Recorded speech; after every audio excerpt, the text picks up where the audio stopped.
Bonjour tout le monde, il est 20h01. Du coup, je vais, attendre, quelques minutes, quelques secondes pour voir si, des gens se connectent. Il y a déjà des gens qui commencent à se connecter. Bienvenue, merci beaucoup pour ceux qui sont là de, participer à ce premier rendez-vous de live. Si j'ai voulu faire ce live aujourd'hui, c'est parce que, pour ceux qui me connaissent un petit peu, j'ai créé cette chaîne YouTube Toutes nos différences il y a presque 1 an et demi maintenant.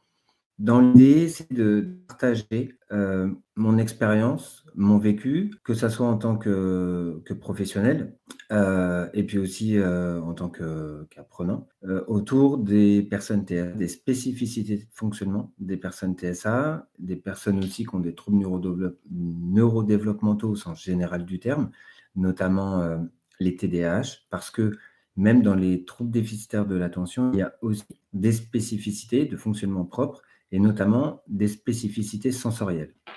Et c'est vrai que moi, ma particularité, ma spécialité, entre guillemets, c'est vraiment de comprendre le vécu perceptif de la personne, de comprendre les spécificités sensorielles, de voir comment chaque personne traite l'information sensorielle et comment y répondre pour améliorer son quotidien. Si j'ai voulu faire ce live, c'est un petit peu, pour faire comme quand je fais des conférences ou des formations. C'est pour informer un maximum de gens parce que malheureusement, encore en France, il y a, beaucoup trop de méconnaissance, de manque de formation autour de ça et du coup, je voulais, donner, un maximum d'informations et parler d'un modèle de prise en charge qui me paraît essentiel pour mieux accompagner les personnes, que ce soit des enfants, des adolescents ou des adultes, dans leur quotidien. Je suis désolé, de mon hésitation, à certains moments et de mon stress. C'est la première fois que je fais cet exercice. En tout cas, via, les caméras où, je vois juste un nombre de personnes, mais pas forcément, les gens en donc c'est toujours un peu, compliqué pour moi au début, il va falloir que je me lance. Je vais vous faire juste une présentation rapide de qui je suis, parce que c'est important pour ceux qui me connaissent pas. Moi, je suis psychomotricien, de formation, diplômé en 2005. Je me suis toujours occupé uniquement que de personnes avec, TSA et j'ai toujours, voulu chercher, me former, comprendre leurs spécificités perceptives de fonctionnement. Pourquoi? Parce que justement, je trouve qu'on néglige beaucoup trop toutes les conséquences que peuvent avoir le fait d'avoir des spécificités du traitement de l'information sensorielle. Dans le DSM-5, qui date de 2013 aux États-Unis, il est mis en avant, dans la DIAD autistique, qu'il y a des spécificités du traitement de l'information sensorielle. Mais, donc déjà, c'est une avancée qui est considérable. Ça veut dire que pour la première fois, quand on parle d'autisme, on prend en compte le vécu perceptif de la personne. C'est-à-dire quand vous voyez trouble de la communication, trouble du comportement, problème des relations sociales, on est uniquement sur une phase émergée de l'iceberg, uniquement sur des phases comportementales, sur des aspects comportementaux sur lesquels, il faudrait agir. Mais une des causes principales, c'est quand même les spécificités du traitement de l'information sensorielle. Alors vous allez me dire pourquoi? Moi, il y a des gens, il y a une personne, une fois que j'ai rencontré, lors d'un salon sur l'autisme, qui m'a dit: «Dans la sensorialité, on peut, mettre tout et n'importe quoi». Alors, j'étais un petit peu énervé au fond de moi. Pourquoi? Parce que, on peut mettre tout. Presque, effectivement. N'importe quoi, non.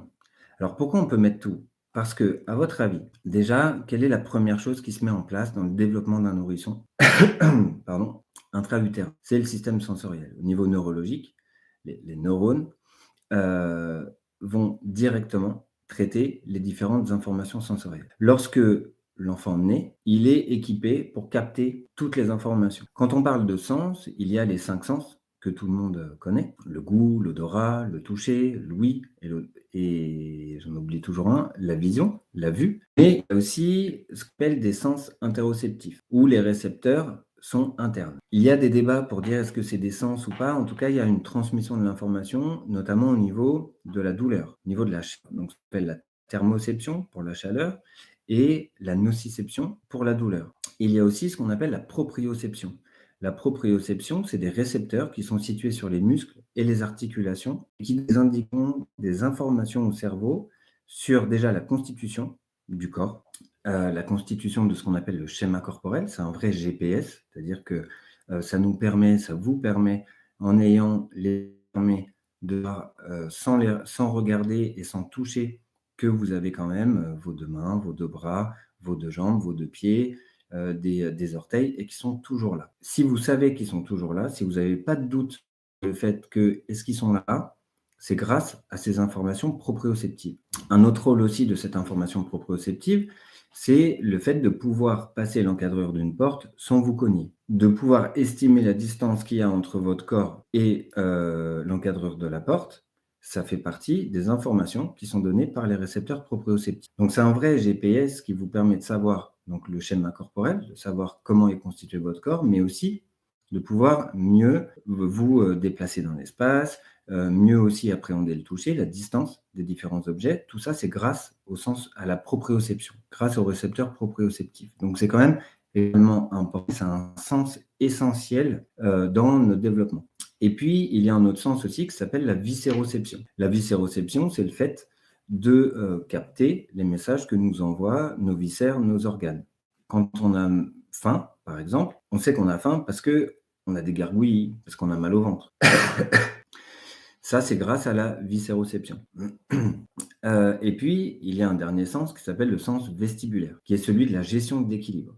Lorsque vous êtes debout, lorsque vous marchez, ce qui fait que vous ne tombez pas, c'est grâce au système vestibulaire. Lorsque vous avez les mal de sport, par exemple, ou le vertige, c'est que votre système vestibulaire donne une alerte à votre cerveau en disant ben là, il y a un problème. Le mouvement n'est pas normal, il faut absolument rééquilibrer. Et c'est là où on va sentir quelque chose de fort, en tout cas une alarme de faut changer de position. Donc, quand on parle de spécificité sensorielle, on parle bien de tous ces sens-là. C'est-à-dire qu'on va prendre en compte les 5 sens, l'ouïe, l'odorat, le toucher, le goût et la vue, mais aussi la thermoception, la nociception, la viscéroception, le sens vestibulaire et la proprioception. Et tous ces messages-là, tous ces messages sensoriels et la création de l'être humain, du cerveau, sont traités par le cerveau pour donner des informations. Quel est le rôle de ces informations? Déjà, premièrement, comme je vous ai dit avec la proprioception, de savoir comment on est constitué, de faire la différence entre l'intérieur et l'extérieur, entre c'est à notre corps, c'est pas à notre corps. Le bébé, quand il met son pied dans la bouche, c'est parce qu'il ressent des sensations qu'il sait que c'est à lui. C'est parce qu'il tire les cheveux de sa maman et qu'il sent rien et qu'en plus ça crée une réaction chez la personne qu'il comprend que c'est quelqu'un d'autre. C'est des expériences sensorielles uniquement qui vont nous permettre d'avoir une notion, d'appréhender l'extérieur. Lorsque quelqu'un vous procure une sensation agréable, vous allez forcément la juger d'une manière plus agréable et avoir un rapport à elle détendu. Lorsque cette personne-là crée chez vous quelque chose de très désagréable, forcément votre rapport à elle, il va être différent.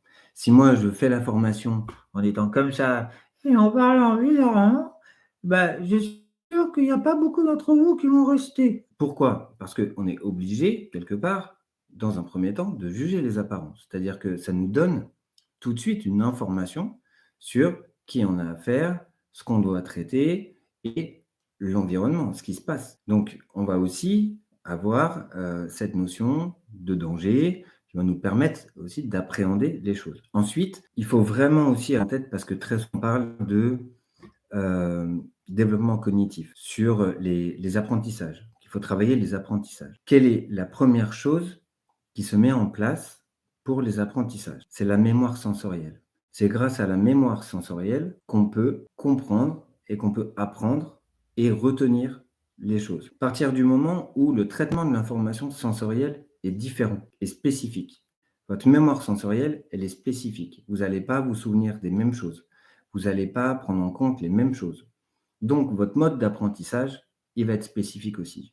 Donc ça, c'est essentiel aussi à comprendre. C'est que lorsque on parle de spécificité sensorielle, tous les domaines vont être impactés, vont être différents dans le mode de réflexion, dans le mode de compréhension, dans le mode de relation et forcément aussi en mode comportementale. Donc c'est pour ça que je voulais, et que moi je suis, extrêmement, j'ai oublié mon mot, je veux partager tout ça parce que je ne comprends pas, hem et d'ailleurs, heureusement que je suis pas le seul.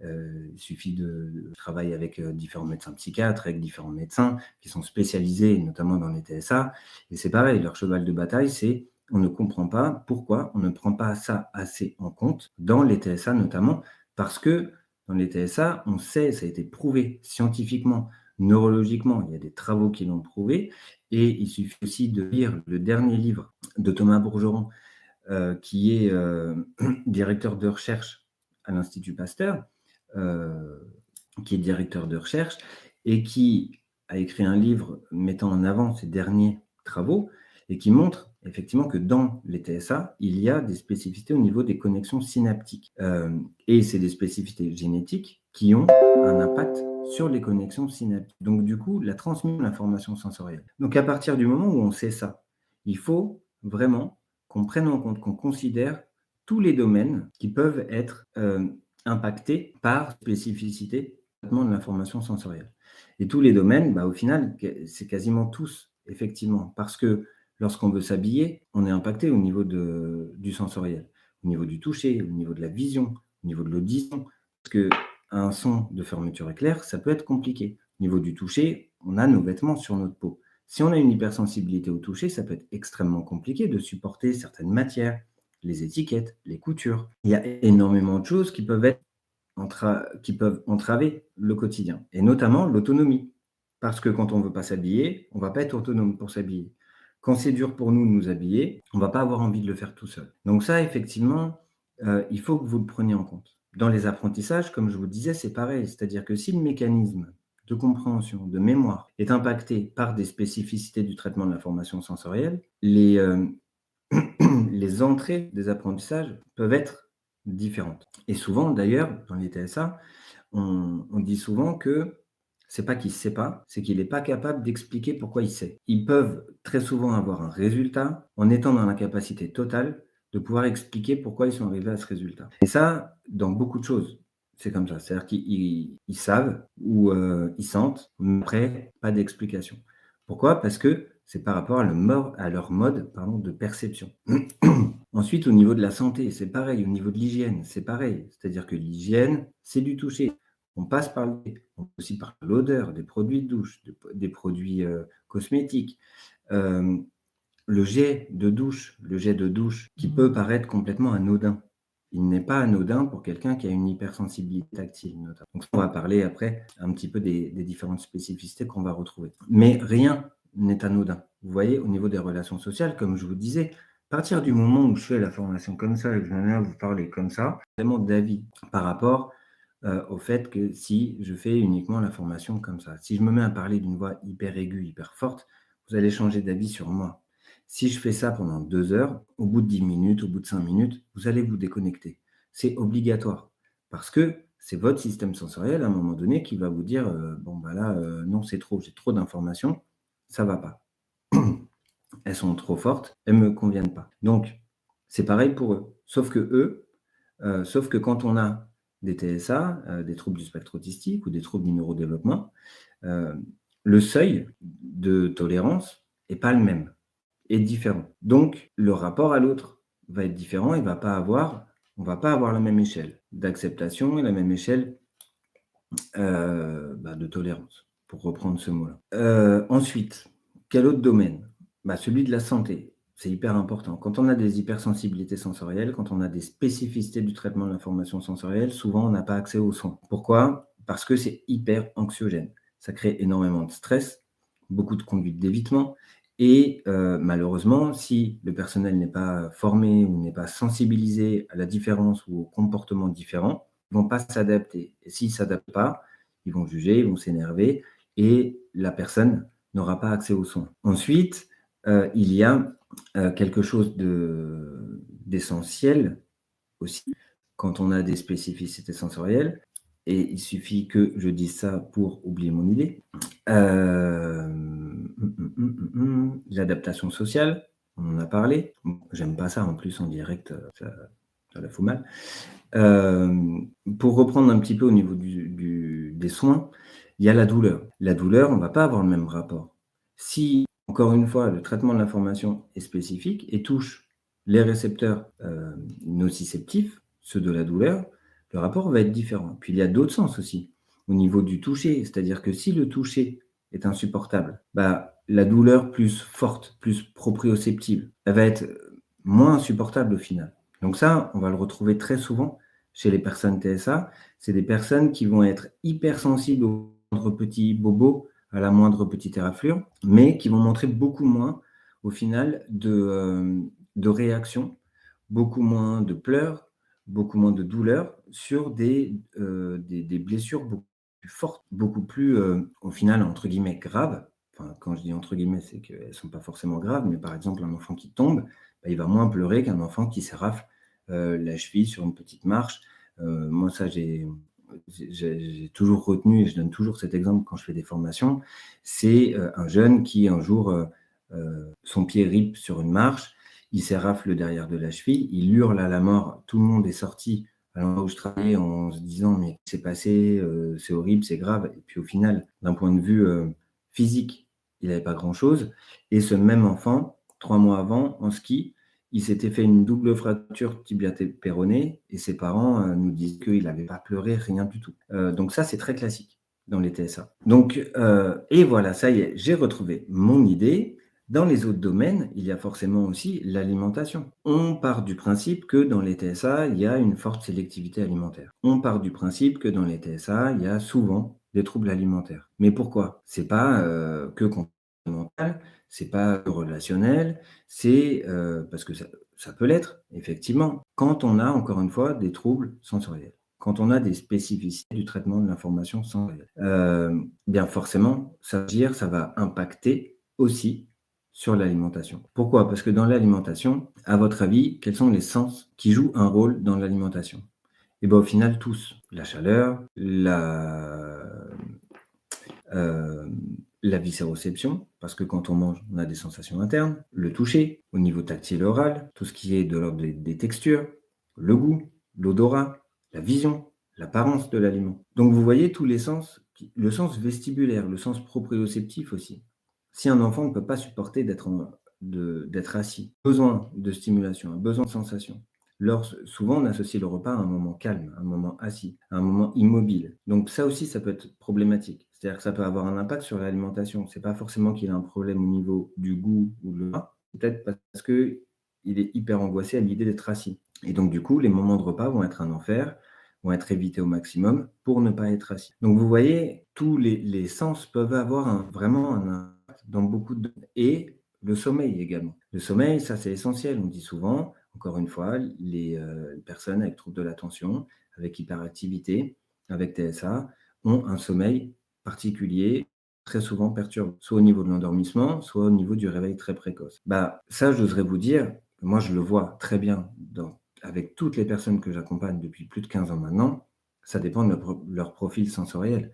Une personne qui est hypersensible, par exemple, au niveau auditif, qui ne supporte pas certains bruits, qui traite tous les sons, tous les bruits. Même quand elle dort, le cerveau, il a toujours un niveau de vigilance permanent, même s'il est minimum. Pour ces personnes-là, déjà, le niveau de vigilance, il va être supérieur à une personne qui n'a pas ces spécificités.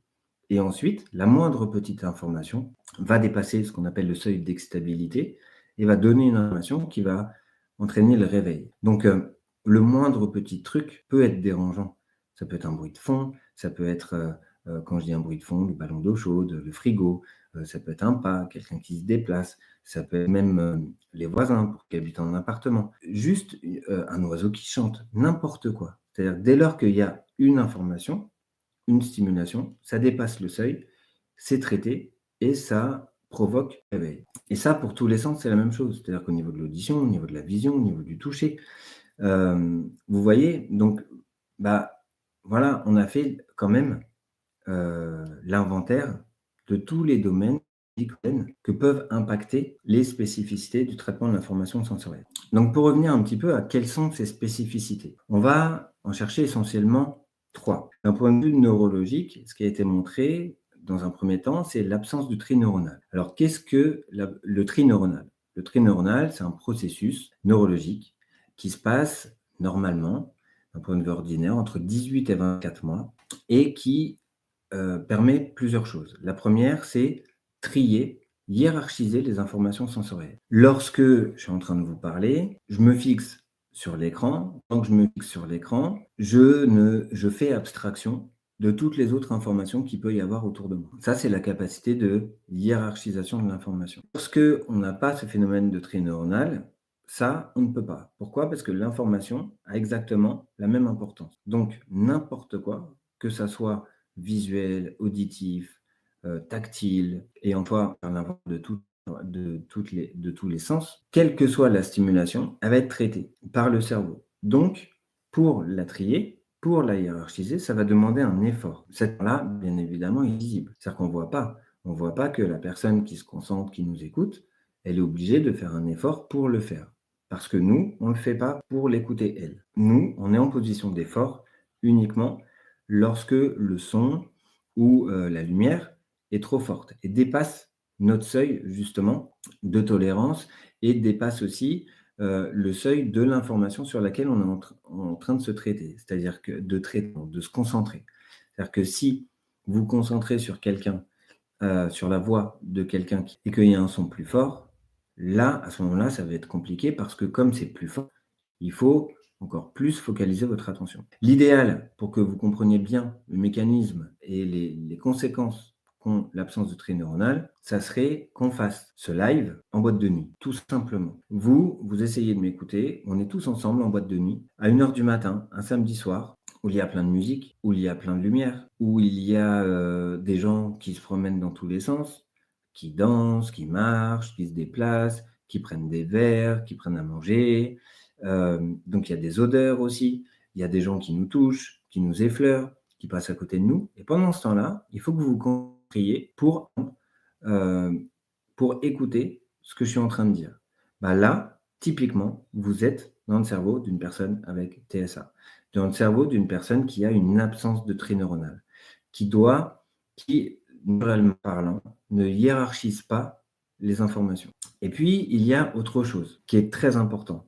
Il y a différentes études, notamment 2 études assez récentes aux États-Unis, qui ont montré qu'une personne TSA, à l'âge adulte, avait 40% de connexion synaptique de plus qu'une personne ordinaire. Ça veut dire que le processus aussi dans le neuronal, il y a ce qu'on appelle un processus d'élagage. C'est-à-dire qu'il y a des neurones, notamment sensoriels, qui sont éliminés.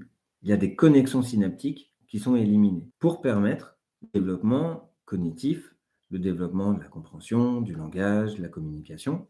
Et il y a justement plein d'informations que le bébé a traitées qui sont enlevées. On épure, c'est comme quand vous épurez votre bureau d'ordinateur. Vous épurez votre bureau d'ordinateur, vous enlevez les fichiers dont vous n'avez plus besoin, qui vous ont servi pour créer d'autres fichiers, et vous gardez simplement les fichiers finaux, et vous ne gardez pas les premiers, les prérequis. C'est exactement ça qui se passe dans le processus du tri neuronal. Mais ça, les personnes TSA gardent toutes ces informations. C'est-à-dire que pour parler familièrement, c'est bordel. Non seulement elle traite tout le temps sur le même plan, mais en plus, il y a 40% d'informations en plus que les personnes dites neurotypiques ou qui n'ont pas ces spécificités-là. Ensuite, comme si ça ne suffisait pas, il y a ce qu'on appelle l'hypersensibilité. Alors ça, souvent, ça commence à rentrer dans le langage commun. L'hypersensibilité, qu'est-ce que c'est? C'est le fait que le cerveau traite trop fortement l'information sensorielle. Mais dans l'hypersensibilité, ce n'est pas n'importe quelle information. C'est-à-dire que si on a une hypersensibilité auditive, par exemple, le cerveau traite trop fortement l'information auditive. Mais ça va être toutes les informations auditives. Ce n'est pas tous les sons. On n'est pas dans de l'hyperacousie. L'hyperacousie, c'est percevoir trop fortement tous les sons. Et d'ailleurs, souvent, l'hyperacousie est liée à un problème physique, de l'oreille, du tympan, etc. Dans l'hypersensibilité auditive, ça va être un problème lié aux fréquences. C'est-à-dire que certaines fréquences de son vont être compliquées, vont être insupportables. Mais d'autres fréquences, au contraire, vont permettre de se calmer, vont permettre de se reposer, vont permettre de compenser. C'est-à-dire qu'il y a énormément de personnes autistes qui détestent les bruits aigus, les bruits forts, les bruits de bouche, les bruits des orges, les bruits de fond du ventilateur, du réfrigérateur, par exemple, ou des bruits de fourchettes sur les assiettes. Il y a des bruits, des voix aiguës, des cris de bébé. Il y a énormément de bruits qui peuvent être insupportables.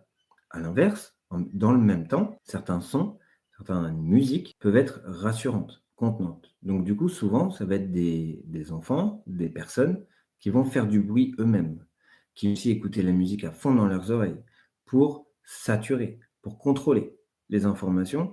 Et comme ils contrôlent les informations, ils sont moins gênés par l'extérieur, donc ça va. Et ça, on va le retrouver pour chaque sens. Des fréquences visuelles, des fréquences du toucher, des fréquences du goût, en fonction vraiment de l'intensité également des choses. À l'inverse de l'hypersensibilité, vous avez l'hyposensibilité. Donc c'est que le cerveau ne traite pas assez les informations et souvent ça va être des personnes qui vont être en recherche de stimulation. Souvent quand on parle de stéréotypie, les stéréotypies, un des rôles principaux des stéréotypies, même s'il y en a d'autres, mais un des rôles principaux, principaux, je ne sais plus, excusez-moi, c'est justement de se créer des stimulations neurologiques qui vont pallier à cette hyposensibilité. Et un des rôles majeurs de la création de sensations, c'est d'augmenter notre niveau de vigilance. Parce que notre niveau sensoriel, il est aussi ça, comme notre système sensoriel, il a aussi ce rôle-là. Le rôle d'avoir un niveau de vigilance qui nous permet d'être concentré, d'être et lorsque vous voulez vous endormir, vous baissez le système sensoriel, vous baissez votre niveau de vigilance, vous limitez le nombre d'informations sensorielles.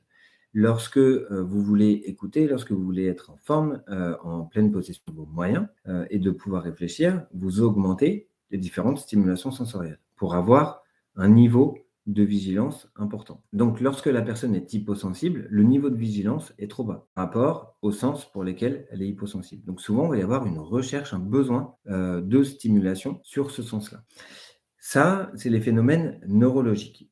Donc, pour chaque sens, comprenez bien que pour chaque sens, la personne peut être soit hyposensible, soit hypersensible. Ça, c'est important à avoir en tête. C'est que moi, souvent, j'entends il est hypersensible. Ça ne veut rien dire. Il est hypersensible à quoi? Pour quel sens? Et ensuite, là, c'est le phénomène neurologique. Le phénomène neurologique, il ne change pas. C'est-à-dire que quand on a une hypersensibilité auditive, ça ne va pas changer du jour au lendemain ou une période de la vie, on reste hypersensible au niveau auditif, même si on peut le travailler, parce que c'est le but de mon travail, c'est le but de mon intervention, c'est de vous expliquer aussi qu'on peut mettre des choses en place pour justement diminuer les effets négatifs de ces sensibilités-là et diminuer l'hypersensibilité. Par contre, il y aura toujours un seuil un petit peu plus supérieur. Mais ça ne va pas changer. C'est-à-dire qu'on ne va pas devenir hyposensible du jour au lendemain. Par contre, ce qu'on voit, et souvent ce qu'on juge comme de la sensibilité, c'est ce qu'on appelle la réactivité. La réactivité, c'est comportemental. L'hyperréactivité ou l'hyporéactivité. L'hyperréactivité, c'est le fait de réagir de manière exacerbée à une stimulation, à une sensibilité. Vous pouvez avoir des personnes qui ne supportent pas la même chose, qui ne supportent pas les cris des bébés, par exemple, qui ne supportent pas les bruits dans la rue, les bruits de voiture, les bruits de moto, mais avec une personne qui, dès qu'elle va être soumise à un bruit, dès qu'elle va entendre quelque chose, elle va se mettre à crier, à hurler, à pousser, à frapper, ou même être violente parfois, ou envers elle-même. Et là, on parle d'hyperréactivité. Soit une personne qui ne fera rien, rien du tout, même moins que la moyenne, et qui ne bougera pas. Et cette personne-là, elle peut très bien être très hypersensible, juste elle va être hyporéactive. D'ailleurs, c'est une des raisons pour laquelle il y a un diagnostic très tardif chez les femmes, parce que les femmes, en général, ont des profils plus hyporéactifs, où on ne voit pas. Elles sont pour autant gênées, pareil, de la même manière, mais vont réagir d'une manière complètement différente et plus dans la passivité. Donc ça, l'hyporéactivité et l'hyperréactivité, pour le coup, ça peut changer. Ça peut changer en fonction des périodes, au niveau de l'enfance, de la préadolescence, de l'adolescence, parce que de l'âge adulte aussi, passage à l'âge adulte, c'est des périodes où il y a des changements hormonaux, et les changements hormonaux sont venus pour avoir une incidence sur le traitement de l'information sensorielle. Donc déjà, dans ces périodes-là, S'il y a des sensibilités sensorielles, neurologiques, elles vont être accrues et comme elles vont être accrues, la réactivité peut changer. Mais il y a aussi en fonction de la fatigue. Plus vous êtes fatigué, moins vous êtes tolérant, plus vous réagissez d'une manière un petit peu plus, forte, sans limite, sans barrière, hem et vous comptez moins vos réactions. Donc c'est pareil pour la personne TSA ou la personne, avec, trouble de l'attention avec ou sans hyperactivité. C'est-à-dire que en fonction de son état de fatigue, de stress, de douleur aussi, si elle a mal quelque part, elle va être encore plus hyper réactive qu'à d'autres moments. Donc par moment, elle peut être hyporéactive et par moment, elle peut être hyper réactive. Donc ça, la réaction, le phénomène comportemental peut changer. Et c'est pour ça, moi, souvent que j'entends des parents, qui me disent, mais bon, on vient vous voir parce qu'il y a des troubles sensoriels, c'est évident, mais c'est nouveau et en fait, quand on fait le bilan sensoriel, quand on pose les bonnes questions lors de l'entretien, qu'on observe, qu'on peut aussi poser des questions à l'enfant s'il est dans la communication, à la personne si elle est dans la communication. En fait, on se rend compte 90 du temps que c'est pas nouveau. Et justement, dans les TSA, c'est pas nouveau. C'est juste la réaction qui est différente. Et la réaction a permis, aux adultes de vraiment prendre en compte ce phénomène-là, mais ça a toujours été. Quand on voit, voilà, quand on donne les questionnaires qui existent pour faire des profils sensoriels, que, pour ceux qui connaissent pas, il y a le profil sensoriel de Dune et il y a aussi le PSP, de Olga Bogdachina, qui est, un profil sensoriel créé par Bogdachina. Il y en a d'autres, mais les 2 essentiels qui existent et quand on fait remplir juste déjà faire remplir ces questionnaires, on se rend compte que les troubles sensoriels ont toujours existé, même dès la petite enfance, voire même dès la naissance parfois. Alors, ils ont toujours été là justement et quand je dis parfois, même dès la naissance, ils sont là. Mais le parfois, c'est au final les parents se rendaient compte quand même qu'il y avait certaines choses, il y avait des petites choses. Mais comme c'est pas, très expressif et que ça, impactait pas forcément le, le quotidien ou c'était pas d'une manière très, claire, parce qu'on peut avoir, par exemple, une hypersensibilité auditive sans jamais se mettre les mains sur les oreilles.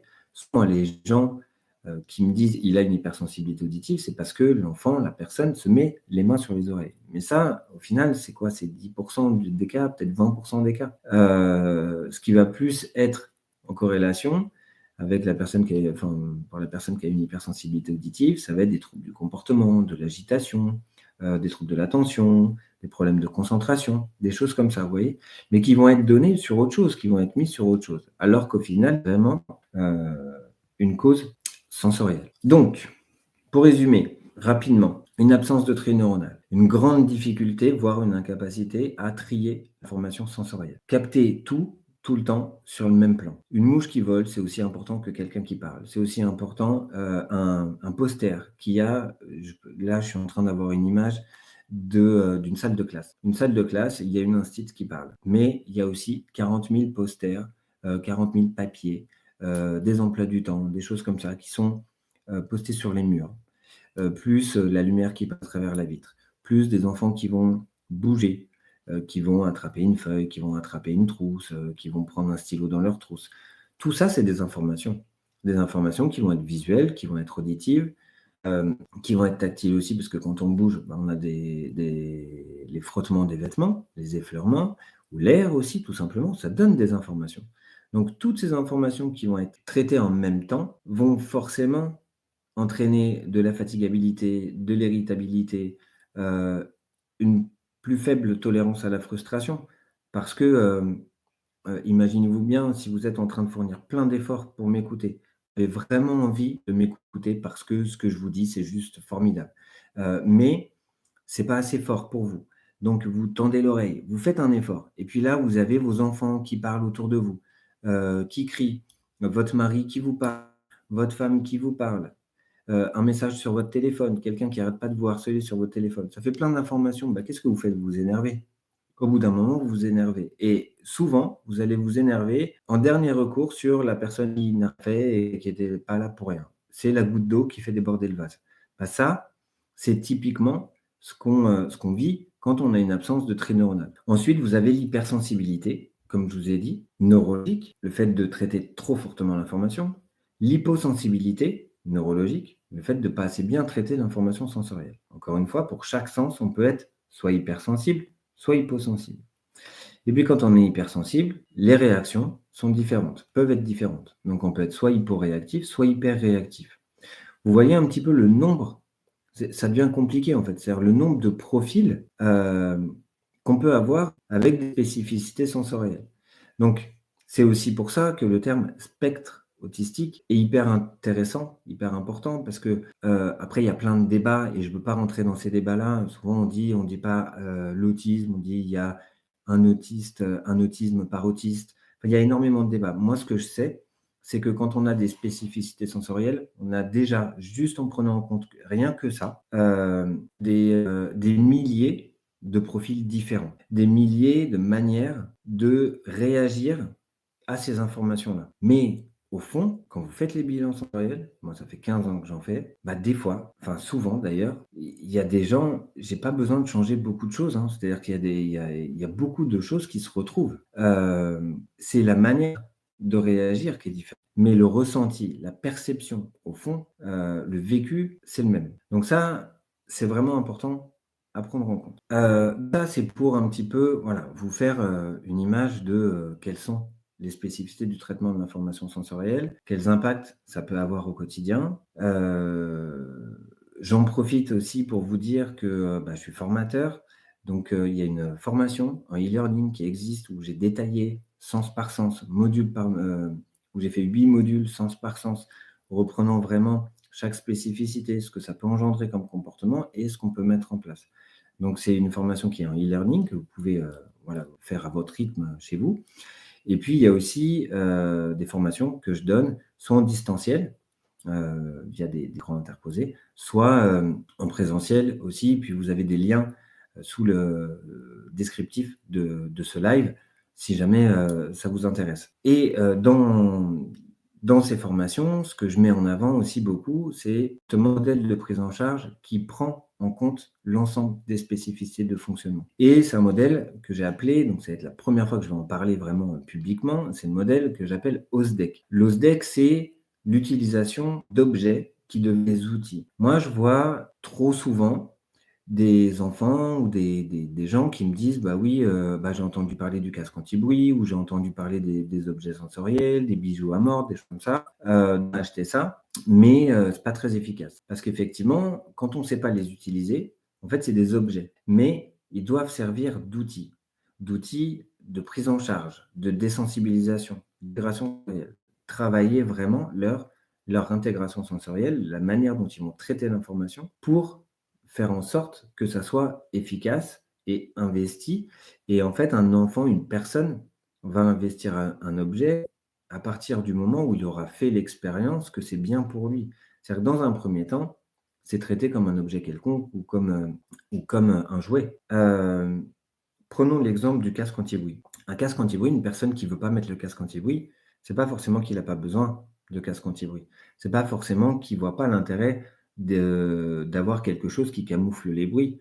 C'est souvent lié à une hypersensibilité tactile, c'est-à-dire qu'il ne supporte pas le contact du casque sur ses oreilles. D'où l'importance de prendre en compte l'ensemble des sens, de travailler avec un protocole de désensibilisation pour faire en sorte qu'il puisse mettre le casque sur les oreilles. Donc vraiment, la première chose qui pour moi est essentielle, c'est utiliser des objets qui servent d'outils de compensation, de désensibilisation, qui servent à la personne à mieux vivre avec ses spécificités sensorielles. Ensuite, dans le S, c'est la structuration. La structuration, c'est quelque chose maintenant que tout le monde préconise, c'est dans le langage 1. Les outils de structuration, ils sont essentiels, indispensables. Ils se retrouvent dans toutes les approches cognitivo-comportementales, notamment au niveau de la BA, mais aussi dans les outils comme le PEX, le Macathon. Donc, PEX, c'est l'utilisation de pictogrammes d'une manière structurée, cadrée pour développer la communication. Le Macathon, c'est pareil, c'est une imitation de geste, mais qui sert à structurer la communication, à donner de communication. Et puis, il y a tout ce qui permet aussi de structurer le temps. Ça, c'est essentiel. Donc, tout ce qui est time timer, tout ce qui est minuteur, tout ce qui est emploi du temps, c'est essentiel. Pourquoi? Parce qu'on a une perception sensorielle différente, on a une perception du temps différente, voire inexistante. Si vous avez mal, vous tombez dans la rue, vous faites une entorse ou vous faites une rupture des ligaments, vous souffrez, vous avez hyper mal. Bah, croyez-moi, ça va durer longtemps dans votre tête. C'est-à-dire que si vous restez 5 minutes toute seule ou tout seul, à hurler parce qu'il y a personne et que vous ne pouvez pas vous lever et que vous avez peur et que vous avez hyper mal, va vous sembler très, très, très. Pourquoi? Parce qu'à ce moment-là, toute votre perception, vos perceptions sont différentes. Et une personne qui a des hypersensibilités sensorielles a forcément une perception du temps qui est différente aussi. Donc, c'est essentiel de travailler l'apprentissage de cette notion du temps par des outils de structuration du temps. Donc, comme je vous disais, il y en a plein des outils de structuration du temps. Il y a les minuteurs, il y a les emplois du temps, il y a aussi ce qu'on appelle les séquençations de tâches. C'est-à-dire que, un exemple bateau d'une séquençation de tâches, c'est pour se laver les dents, on prend une photo ou un pictogramme, du dentifrice, de la brosse à dents, une photo de quelqu'un qui met la brosse à dents dans la bouche, puis du gobelet pour se rincer la bouche. Vous voyez, tout ça, c'est une séquenciation de tâches, pardon. Donc ça, on peut le retrouver, on peut le faire pour plein de choses, notamment dans l'auto s'habiller, où on met, les pictogrammes dans l'ordre où la personne doit mettre ses vêtements. Ça permet à la personne d'être structurée, de savoir ce qu'elle a à faire dans le temps. Pourquoi? Parce que lorsque on demande quelque chose oralement à quelqu'un: «Habille-toi», la personne va commencer à mettre son caleçon et puis pendant qu'elle va mettre son caleçon, va y avoir du bruit. Il va y avoir quelqu'un qui passe. Il va y avoir, autre chose qui passe dans sa tête, une association d'idées. Peut y avoir une sensation désagréable. Peut y avoir quelque chose qui est compliqué, même au niveau du toucher, parce qu'à partir du moment où la personne va mettre son caleçon, si elle a une hypersensibilité au toucher, elle va s'effleurer, elle va se toucher. Donc là, il va y avoir un court-circuit. Le court-circuit, pourquoi? Parce qu'il y a un traitement d'information. Donc, perte d'attention, perte de concentration, perte des consignes ou évitement aussi des choses. Donc, vous voyez, il y a tout ça, bah forcément, ça peut, avoir un impact dans le quotidien et la notion du temps, elle est perdue. Donc structurer les choses, laisser une information qui est claire, qui est nette, qui ne bouge pas, qui s'en va pas, qui reste stable. L'information visuelle, c'est la plus importante parce que l'information visuelle, une fois enfin, quand on met un pictogramme, le pictogramme, à moins, de le jeter, il est toujours là. Lorsque on dit à quelqu'un, heu: «Mets tes chaussettes», une fois que vous avez fini votre phrase, c'est terminé. L'information, elle est partie. C'est juste la mémoire. La mémoire, pour qu'elle reste, pour qu'on se rappelle, de ce qu'on doit faire, faut pas qu'il y ait quand même beaucoup d'informations. Typiquement, vous demandez votre chemin dans la rue. Alors, je sais pas vous, mais moi, quand je demande mon chemin dans la rue à quelqu'un et qu'il me dit, «Ah, bah, c'est hyper simple, vous allez tout droit. Au bout de la rue, vous voyez une croix de pharmacie, vous tournez à droite. Ensuite, c'est la deuxième à gauche. Quand vous voyez, le petit épicier, vous savez, alors vous allez voir où il y aura un petit épicier avec une devanture orange juste sur le trottoir de gauche, bah là, vous tournez à droite et puis ensuite, vous allez toujours tout droit et lorsque, il y a un toilettage et bah, vous arrivez. Mais moi, c'est fini, j'ai tout perdu. Je suis complètement perdu parce qu'il y a trop de détails. Donc, vous donnez quelque chose, vous donnez un ordre, mettez chaussettes. Et puis pendant ce temps-là, il y a du bruit. Il y a du bruit, il y a des informations. Encore une fois, l'ordre est perdu en fait. Pourquoi? Parce qu'il se souvient de tout. Et souvent c'est ça, et en fait on néglige beaucoup trop chez les personnes qui parlent pas. Et ça, moi, il y a énormément de choses où c'est les personnes qui parlent, qui nous et quand on entend 200 fois la même histoire, 300 fois la même histoire, on se rend bien compte qu'effectivement tous les travaux, notamment là ce que je vous dis sur l'absence de trait neuronal, c'est des travaux qui ont été montrés par le professeur pardon, Catherine Barthélémy, de l'équipe de Tours, donc française. Et moi, la première conférence à laquelle j'ai assisté d'elle, c'était au tout début des années 2000. Et elle montrait les imageries cérébrales qui prouvaient ce flux d'informations continu dans le cerveau d'une personne avec TSA ou TDA. Enfin, à l'époque, c'était TSA vraiment. Donc vous voyez, bah, forcément, quand on a plein d'informations, on oublie. Il y a des choses qu'on capte pas. Là, je vous parle depuis 50 minutes en flux continu, vous n'allez pas tout retenir. Et si je vous pose une question bien précise, bah, vous allez être perdu. C'est logique ça. Ça, c'est normal. Donc dites-vous que si vous ne structurez pas bien le temps, les choses, les tâches, d'un point de vue visuel, que vous ne faites pas attention à ce que l'information soit non seulement bien traitée, mais en plus, vous n'y arriverez pas. Il va y avoir forcément des troubles du comportement. Il va y avoir forcément des problèmes de comportement, parce que maintenant, on n'a plus le droit de dire troubles du comportement, mais des comportements qui vont être socialement inadaptés.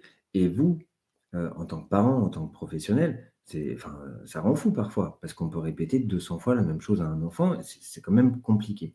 Mais plus vous donnez d'informations verbales, et plus vous donnez des informations. Donc, ça met en difficulté. Donc, le fait de bien utiliser les supports visuels, c'est essentiel, même pour la personne qui comprend. Moi, je me bats tout le temps. Les personnes qui comprennent, dans les neurotypiques, moi, je connais plein de gens qui comprennent et je connais plein de gens, malgré le fait qu'ils comprennent, ils sont obligés d'utiliser des agendas, des cahiers de notes ou de noter dans leur téléphone, pour pas oublier, pour se souvenir ce qu'ils font. Sinon, ils sont perdus ou sinon, ça les angoisse ou sinon vous voyez? Donc la personne TSA, c'est pareil, c'est même pire. Donc ça, c'est essentiel et ensuite, il y a le D de désensibilisation. Désensibilisation, donc D-E, c'est tout ce processus justement de faire en sorte que dans les hypersensibilités, ou même dans les hyposensibilités, on diminue cette différence de traitement d'information par des protocoles de mise en place qui peuvent être mis au quotidien simplement, facilement, intégrés dans le quotidien d'une manière efficace. Et en fait, il n'y a que ça qui marche. Moi, je sais que dans mes suivis, dans les accompagnements que j'ai, je dis tout le temps aux parents, moi, en fait, ce que je vais vous apporter le plus, c'est des connaissances, c'est une prise de conscience de plein de choses. Mais le sensoriel, c'est du quotidien. Donc, il faut, moi, j'ai à cœur de transmettre, c'est bien pour ça que je fais le live aujourd'hui, de transmettre toutes ces informations aux parents, aux différents professionnels aussi, pour que les professionnels transmettent à leur tour aux autres professionnels ou aux autres parents. Parce que c'est en aménageant aussi et en créant des petits protocoles de désensibilisation dans le quotidien qu'on va permettre à la personne de se désensibiliser, d'être moins sensible et de mieux vivre avec tout ça. Je vais vous donner un exemple bête et méchant. Vous ne supportez pas marcher pieds nus, vous détestez ça. Si vous marchez pieds nus 20 secondes par jour, tous les jours, pendant un an, au bout d'un an, ça ira très bien. Et vous augmentez progressivement. Bah ça, c'est la désensibilisation au niveau du toucher. Lorsque vous apprenez un autre... Moi, je me souviens aussi quelque chose de bête et méchant, mais je faisais de la boxe pendant un temps, et puis il y a un exercice, c'est des massues, on met des massues de bois entre les mains, et puis on les fait pivoter. Au tout début où on fait ça, tout le monde, on a tous des ampoules, on a tous les doigts en sang, et puis une fois que vous avez passé cette étape-là, il n'y a plus rien. Et après, vous pouvez réutiliser les massues sans cesse, sans jamais avoir de blessure. Ça, c'est l'habituation du corps des différentes stimulations. Donc, au niveau sensoriel, on peut agir dessus. Il faut encore que ça soit d'une manière structurée, d'une manière aussi intentionnelle. Parce que vous allez me dire, quelqu'un qui est confronté tout le temps, pourquoi elle n'est pas désensibilisée? Parce qu'en fait, elle ne choisit pas du tout et elle subit. Donc ça ne marche pas. Et ce n'est pas du tout fait d'une manière progressive. Donc ça, c'est important aussi. Suivre des protocoles de progression avec en ciblant des fréquences bien particulières. Bon, ça, après, c'est mon travail de guidance là-dessus et je ne peux pas parler de tout ça aujourd'hui. Voilà, si on est intéressé, on peut rentrer dans les détails, dans les différentes formations et puis j'essaierai de faire d'autres lives aussi si ce live-là marche et intéresse les gens. Donc ça, c'est essentiel pour moi, la désensibilisation. Et puis, le C, c'est la compensation sensorielle. La compensation sensorielle, c'est vraiment quelque chose d'essentiel à avoir en tête. J'en ai parlé en tout début de live sur, par exemple, quelqu'un qui supporte pas les bruits et qui, parce qu'il supporte pas les bruits, met de la musique à fond dans ses oreilles. Cette personne-là va se servir du même sens. Donc, c'est une compensation que je dirais unimodale, c'est-à-dire sur le même mode auditif, mais va utiliser son propre son pour compenser sa sensibilité au son extérieur qu'elle supporte pas. Il y a aussi des compensations sensorielles multimodales, c'est-à-dire que la personne supporte pas les bruits, va focaliser son attention sur un autre sens, par exemple la vision, alors on appelle ça souvent, justement, on appelle le retrait autistique ou la bulle autistique ou des choses comme ça. Mais ça, c'est les phénomènes de compensation sensorielle, c'est-à-dire que la personne fait appel à un sens pour pallier aux difficultés des autres sens. Eh bien, le fait de mettre en place des outils, comme je vous disais au tout début, l'objet qui sert d'outil, le fait de mettre en place des protocoles de de sensibilité de chacun, on va pouvoir utiliser un sens pour combler les spécificités d'un autre sens ou le mal-être lié à un autre sens. Je vous donne un exemple qui à chaque fois paraît magique, parce que pour moi, je l'ai vécu comme magique, mais en fait, pour moi, c'est ça la compensation sensorielle et c'est une des choses qui m'a permis de dire, enfin, qui m'a dit, mais là, il faut communiquer parce que c'est pas possible. Il y a une maman qui vient me voir avec son fils, il a 9 ans, et donc errance diagnostique, errance de prise en charge, une grosse catastrophe, bref. Et puis on commence la prise en charge et elle me dit en fait effectivement mon fils, bah, il tient pas de stylo dans les mains. On m'a toujours dit qu'il était angoissé à faire la trace, et pas rentrer dans la trace, que c'était trop dur pour lui de laisser une trace. Bref, tout un tas d'interprétations qui sont complètement à côté de la plaque. Et je lui disais: «Mais ça, c'est pas possible, il a 9 ans, donc à 9 ans, on va travailler sur des compétences». Ou au moins, voilà, de voir comment on peut amener, à utiliser un instrument scripteur, un stylo, un crayon. Et puis donc je fais le bilan sensoriel et c'était un enfant qui était extrêmement visuel, très, très visuel, qui captait toutes les informations visuelles, qui fixait aussi, les lumières fortes, qui regardait intensément chaque couleur, chaque photo. Donc j'ai, utilisé une petite lampe de poche, vous savez les lasers pointeurs et avec ce laser pointeur, dans un premier temps, j'ai fait un jeu, très simple.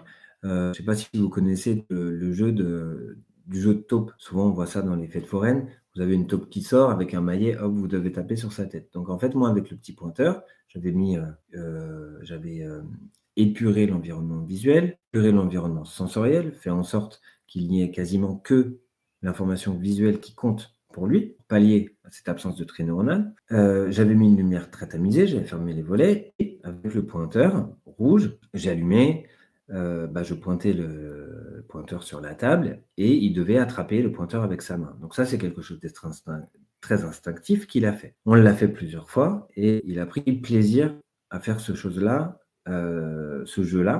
et à suivre la lumière. Avec ça, on travaille aussi ce qu'on appelle la coordination oculo-manuelle, c'est-à-dire le fait de regarder avec ses yeux le mouvement des mains.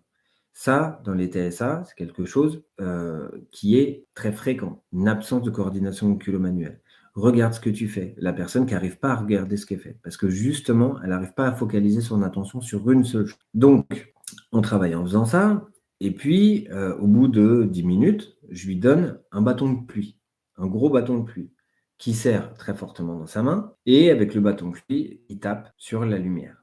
Toujours pareil. Et puis, au lieu d'éteindre et d'allumer, d'éteindre ou d'allumer, j'ai commencé à faire des traits. Donc dans un premier temps, j'ai tenu sa main et puis je lui ai fait suivre le trait que je faisais à la lumière. Donc lui après, eh ben, il a fait ça. Et puis il souriait et il rigolait et il trouvait un vrai sensoriel à faire ça. Et puis après, j'ai enlevé tout ça, ça m'a pris 2 séances, hein. Donc 2 séances, 2 fois 45 minutes, 1h30. J'ai enlevé le bâton de pluie et j'ai mis un gros crayon, un gros feutre. Et puis après, j'ai mis un crayon à papier. Le crayon à papier, il le tient très fortement. Pourquoi? Parce que quand on tient un crayon à papier comme ça, eh bien, on n'a pas de frottement au niveau tactile. On est vraiment sur quelque chose de très proprioceptif. Et bah, il suivait. Et puis ensuite, bah, à votre avis, qu'est-ce que j'ai fait? J'ai mis une feuille. Au lieu d'être juste sur la table, j'ai mis une feuille sur la table. Et il a suivi. Et donc, en fait, quand il a suivi, bah, il a fait une trace. Et puis, j'ai rien dit pendant 2-3 fois. Je changeais, je refaisais des choses comme ça. Et au bout de la 3e fois, j'ai dit: «Tu as vu, tu as écrit, bravo, tu as écrit, tu as écrit». Je disais son prénom, je disais: «Tu as écrit, bravo, bravo». Et là, il me regardait avec le gros sourire. Et puis, à la fin de la 2e séance, j'ai écrit son prénom et en dessous, alors j'ai bien structuré, j'ai bien cadré, j'ai fait des lignes d'encadrement avec des couleurs et puis, bah, avec le pointeur, je faisais les lettres et lui, il me suivait. Et puis il avait écrit son prénom et je disais: «Bravo, tu as écrit ton prénom, bravo». Ça a duré 1h30. Je vous assure, ça, ce côté-là, en fait, il paraît magique, mais il est vrai, c'est-à-dire qu'il existe. C'est-à-dire que ce jeune-là, de ce jour-là, bah, il a commencé à écrire. Alors écrire, pas tout seul, mais l'utilisation de l'instrument sculpteur, il le faisait sans aucun problème et il a commencé à apprendre à reproduire des formes, à apprendre à faire un dessin, vous voyez? Donc à rentrer aussi dans des apprentissages scolaires. Il avait 9 ans et on partait du principe qu'il n'était pas capable de le faire. Et la maman me disait: «Mais en fait, on me dit qu'il ne pourra jamais le faire». Mais en fait, c'est faux. Et ça, c'est le mécanisme de compensation sensorielle, de guide sensoriel. On utilise un sens pour pallier le manque d'intérêt d'utilisation à un autre sens aussi. C'est-à-dire que lui, il a une très forte hypersensibilité tactile, il ne supporte pas avoir des effleurements, notamment sur les mains. Donc l'utilisation du crayon était aussi très compliquée. Le fait de fixer son attention avec une lumière très forte, ça lui a permis de passer outre ça. Et ça, au final, nous, on le fait tous, hein. On l'a tous, ce phénomène-là. C'est-à-dire que quelque chose qui est compliqué pour nous, s'il y a un truc qui nous intéresse, qui attire notre attention visuellement, d'un point de vue auditif, autre, d'un point de vue même touché, un toucher agréable, il y a plein de gens, ils supportent pas d'être touchés, ils n'aiment pas être touchés, notamment par des gens qu'ils connaissent pas, mais ils adorent aller chez le masseur, se faire masser. Pourquoi? Parce que c'est un autre toucher, parce que c'est une expérience positive. Donc ça, nous, dans l'accompagnement, on doit le mettre en place. On doit trouver un mécanisme de compensation sensorielle qui permette à la personne de mieux vivre avec et de passer outre ses difficultés ou son inconfort lié à ces difficultés. Donc voilà, c'était ça que je voulais partager avec vous. C'est-à-dire que quand on met en place ce modèle-là qui prend en compte l'ensemble des spécificités de fonctionnement, et j'insiste sur le fait que tout ce qui est remédiation cognitivo-comportementale, tout ce qui est mise en place des méthodes d'apprentissage structurées, c'est essentiel. Ça fait partie du S, c'est le premier point. Mais ce n'est pas suffisant. Parce qu'il y a l'information sensorielle. Et l'information sensorielle, elle est à la base de beaucoup, beaucoup, beaucoup de choses. C'est la perception. Donc, il faut qu'on prenne en compte l'utilisation d'objets qu'on va utiliser comme des outils qui vont permettre la structuration. On va déstabiliser et travailler la compensation sensorielle. Et avec ça, la personne va aussi se sentir comprise et on va pouvoir vraiment mieux l'accompagner dans son quotidien. Voilà, voilà ce que je voulais partager avec vous essentiellement. Il est 21h05. Ça fait 1 heure que je parle sans cesse. Je regarde les questions. Il y en a pas trop. Gérard, merci pour ce message. Bonsoir Gérard. Gérard, c'est le papa d'une personne chez qui je me suis déplacé il n'y a pas longtemps. Et effectivement, que Sébastien me regarde en faisant un grand sourire. Eh bien, moi aussi, si je le voyais, je lui ferais un grand sourire. Merci, ce que vous faites, c'est tout nouveau autour de ça. On a tellement besoin de personnes comme vous pour qu'on puisse comprendre notre fils. Merci beaucoup. En tout cas, voilà. Enfin, moi, n'hésitez pas à me poser des questions. N'hésitez pas à me contacter. Vous pouvez aussi me contacter Doctolib via l'adresse mail, via la chaîne YouTube, si vous voulez faire des bilans sensoriels, si vous voulez que je puisse aussi voilà, vous donner quelques clés, même au téléphone ou par mail, sans aucun problème. C'est aussi un petit peu enfin voilà, ma vocation. C'est de pouvoir aider un maximum de gens. Donc après, n'hésitez pas aussi à me poser des questions parce que moi, je peux faire des vidéos. Si ça fait longtemps que je n'ai pas fait de vidéo sur cette chaîne YouTube, c'est parce que j'ai toujours l'impression de ne pas pouvoir répondre qu'au final, ce que je vais dire, ce n'est pas si intéressant que ça ou que ça ne va pas répondre aux problématiques des gens. Donc si vous me posez des questions, moi, je peux faire des vidéos claires, précises, répondre aux problématiques et ça pourrait aider tout le monde. Et vous en premier, mais aussi maximum de gens, parce que malheureusement, je sais qu'il y a énormément de gens en France, même à l'étranger. Moi qui me suis déplacé au Cameroun il n'y a pas très longtemps, où il y a un manque de formation, d'information autour de ça. Donc le but du jeu, c'est de pouvoir former et informer au maximum. Je regarde s'il y a d'autres questions, mais a priori, il n'y en a pas. Donc s'il n'y a pas de questions, je vais arrêter le live. Je vous remercie infiniment de m'avoir suivi. Merci beaucoup. J'espère qu'effectivement, c'est utile pour un maximum d'entre vous. En tout cas, c'est l'objectif, de partager toutes ces connaissances. Et voilà, donc n'hésitez pas, vous avez des liens en dessous de la vidéo vers des formations, qu'elles soient en e-learning, qu'elles soient en distanciel. La prochaine formation que je fais a lieu les 6 et 7 juillet 2023, forcément. Donc voilà, j'espère avoir le plaisir de vous y retrouver. Et puis, envoyez-moi aussi en commentaire de cette vidéo des questions. Comme Comme ça, je peux aussi, comme je vous ai dit, faire d'autres vidéos. Contactez-moi aussi via Doctolib. Vous tapez Florent Legendre sur Doctolib, prenez rendez-vous.